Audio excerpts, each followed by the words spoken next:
Se inauguró el primer foro de colaboración para semiconductores México-Estados Unidos, en el que participaron actores importantes de esta industria y hablaron de lo que México está o no está haciendo para atraer inversiones e impulsar el desarrollo de estos semiconductores.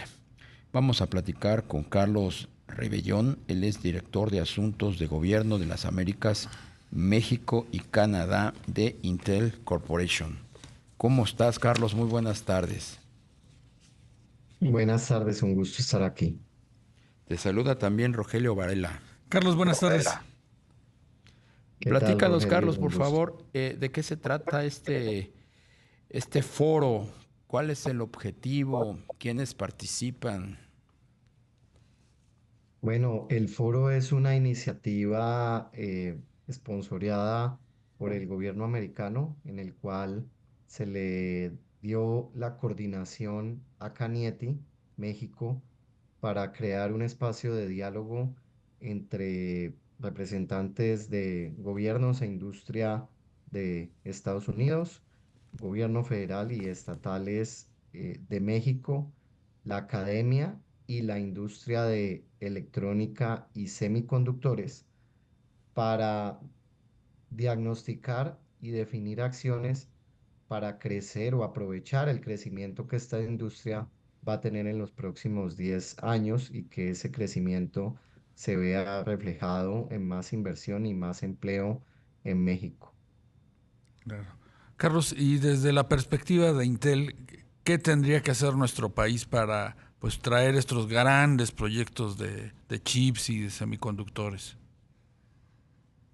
Bueno, esta es una industria que tiene requerimientos grandes de capital, tiene demanda o emplea una mano de obra muy especializada y es una industria alta dependiente de estar próxima, cercana a los centros de desarrollo mundial de la electrónica.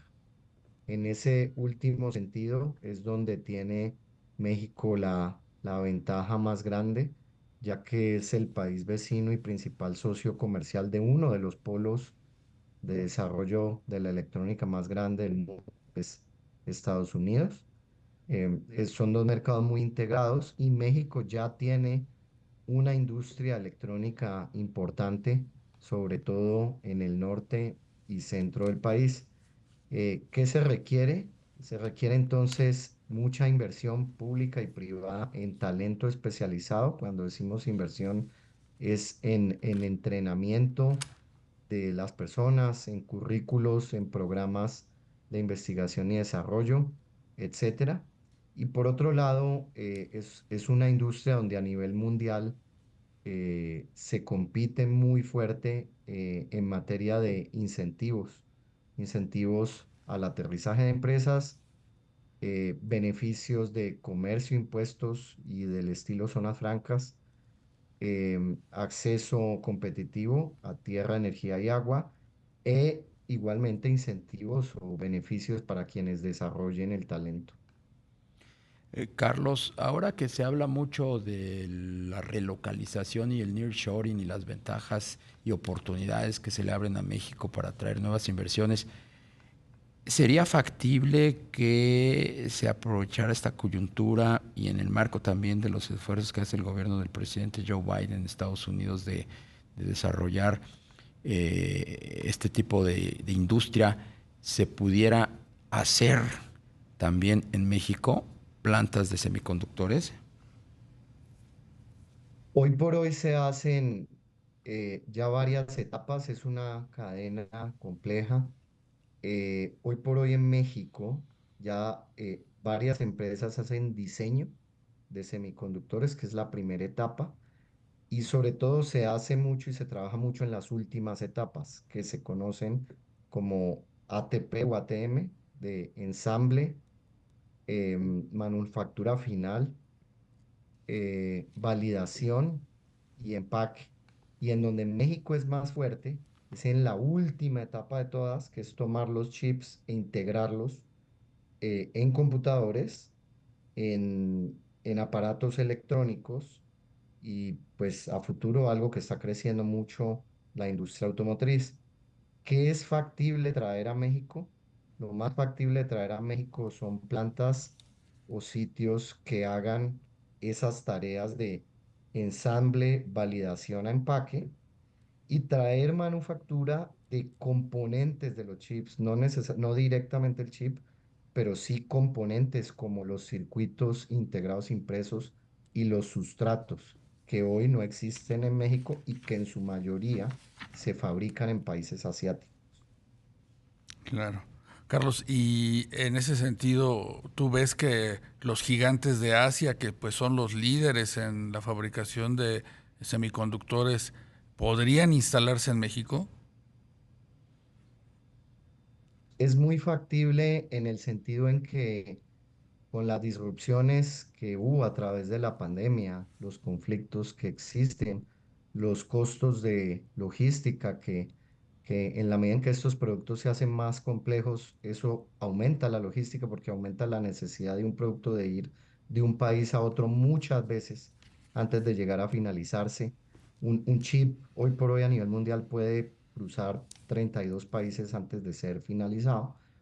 Eso ha llevado a repensar las cadenas de valor que antes estaban muy pensadas en, no importa que estemos muy lejos, que viajen por todo el mundo, los países, las empresas ahora están tratando de minimizar ese costo.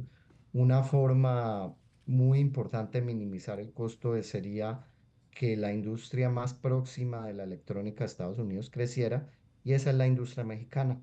En el continente no hay otra industria de la electrónica más grande que la mexicana y por tanto, por eso han estado llegando en los últimos 3 años inversiones sobre todo de jugadores de Estados Unidos y de algunos países de Asia, queriendo ubicarse cerca a esa manufactura norteamericana de chips que hoy por hoy está creciendo en estados como Arizona, Nuevo México, Oregon, Texas y Ohio.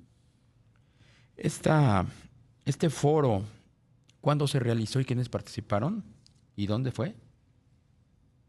Foro se realizó en la ciudad de Guadalajara. Es uno de 4 foros en el primer año y desde ayer nos dimos cuenta que probablemente esta iniciativa no va a durar un año, va a durar por un periodo de mínimo 3 años, o sea que fácilmente en los 3 siguientes años va a tocar a por lo menos unas 10, 12 ciudades de México. La idea es irlo rotando porque México tiene diferentes potencialidades en diferentes estados. Este foro participaron en esta primera edición 167 personas de más de 40 instituciones, entre ellas empresas, asociaciones de industria o cámaras, como las llamamos, eh, eh, entidades de gobierno americano, entidades de gobierno federal y entidades de los estados más interesados en aprovechar esta dinámica. El foro fue creado en octubre del año pasado, digamos, desde el punto de vista de su constitución, bajo coordinación de Canietti, y ayer materializamos un primer encuentro donde al inicio se había pensado, el foro se hizo para reunir a cerca de 50 personas y pues esa meta se triplicó Ya. porque de verdad el ecosistema que hay entre México y Estados Unidos en esta materia en particular es mucho más grande de lo que se cree. Bien. Pues Carlos Rebellón, director de Asuntos de Gobierno de las Américas, México y Canadá de Intel Corporation, muchísimas gracias por estos minutos. No, gracias a ustedes por la invitación. Buenas tardes.